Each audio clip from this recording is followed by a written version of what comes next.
Halo, shalom anak-anak hebat yang dikasihi oleh Tuhan. Bagaimana kabar kalian hari ini?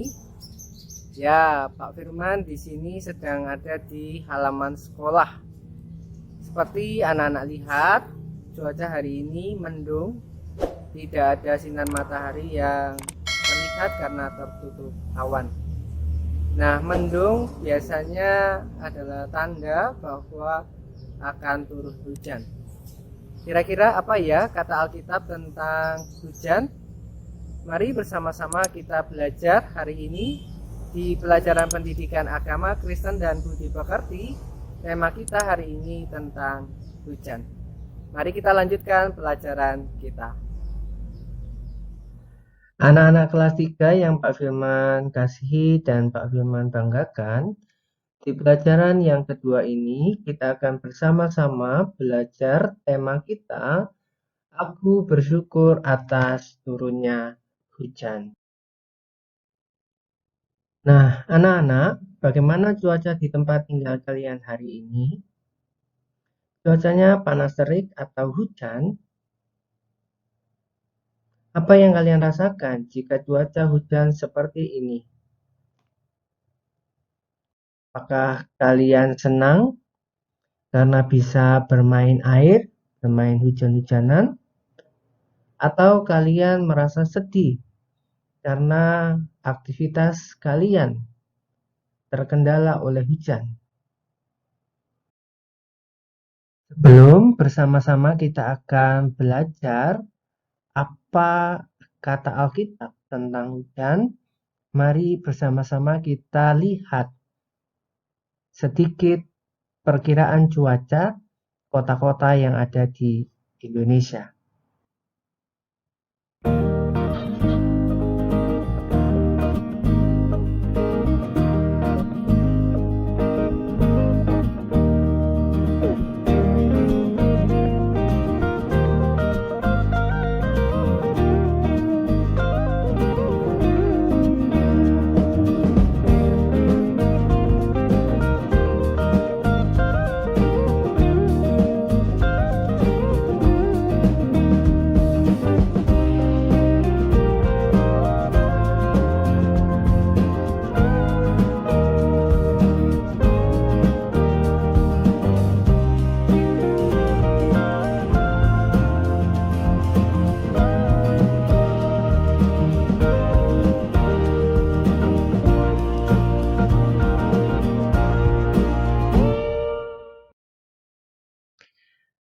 Perkiraan cuaca yang barusan kita lihat memperlihatkan perbedaan cuaca yang ada di berbagai kota yang ada di Indonesia.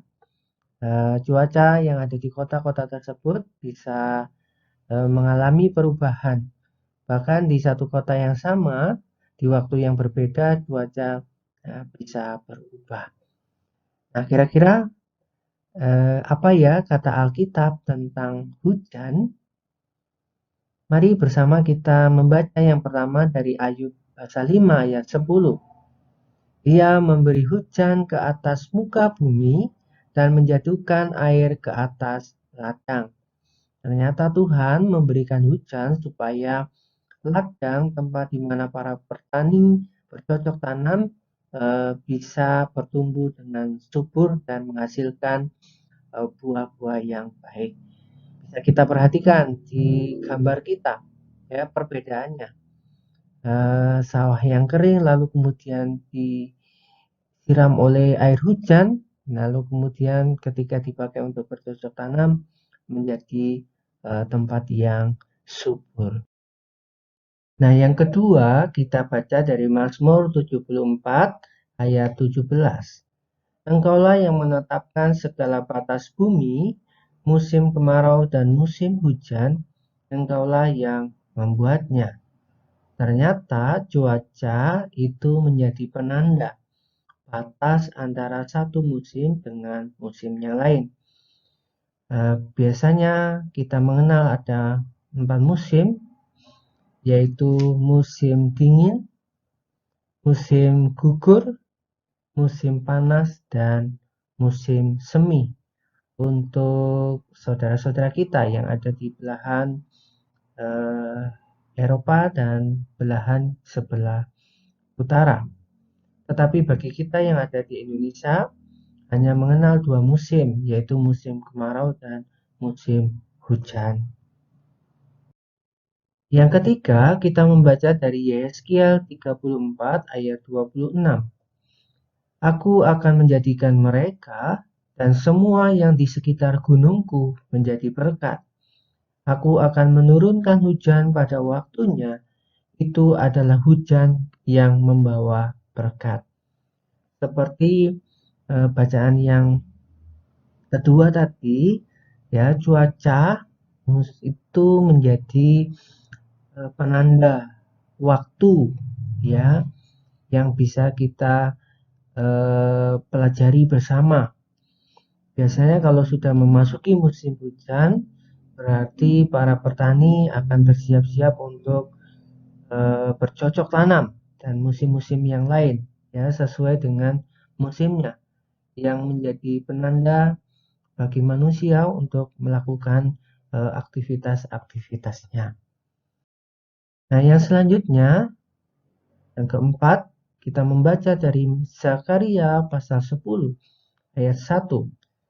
Mintalah hujan daripada Tuhan pada akhir musim semi, Tuhan yang membuat awan-awan pembawa hujan deras, dan hujan lebat akan diberikan kepada mereka dan tumbuh-tumbuhan di padang kepada setiap orang.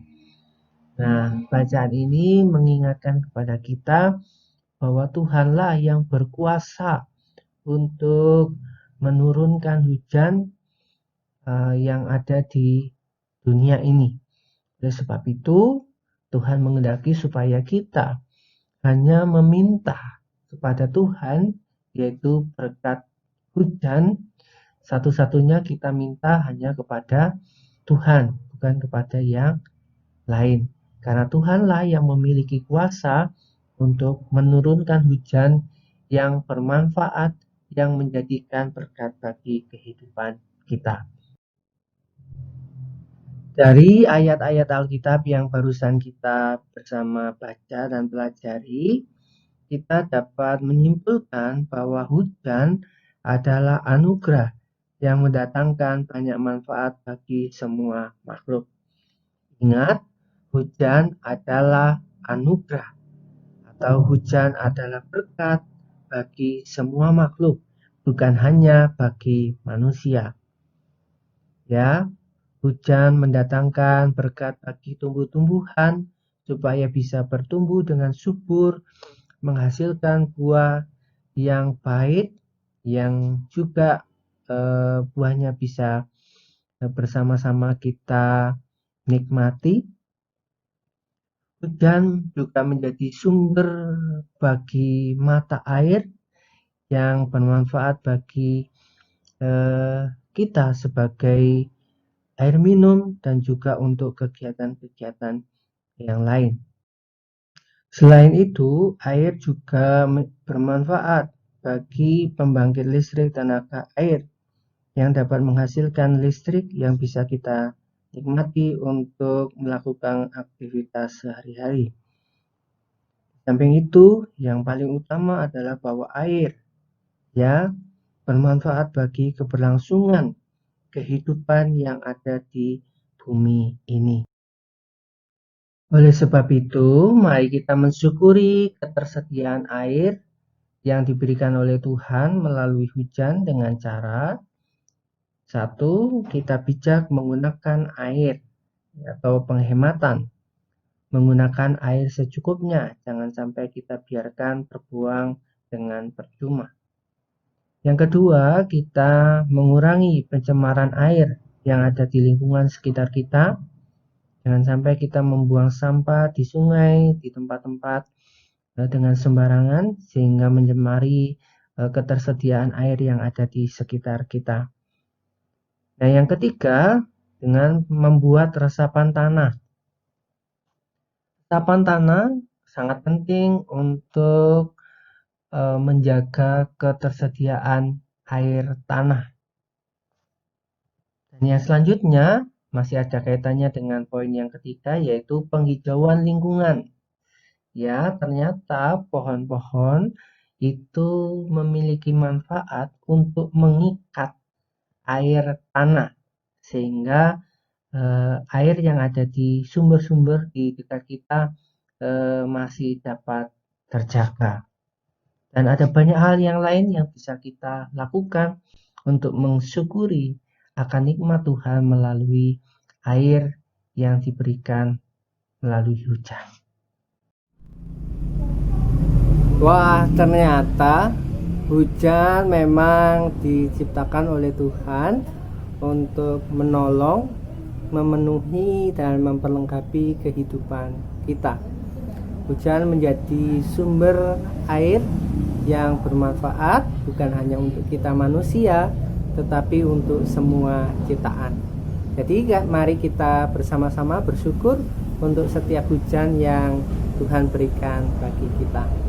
Sampai jumpa di pelajaran selanjutnya, masih tetap di channel yang sama, channel Belajar dengan Gembira.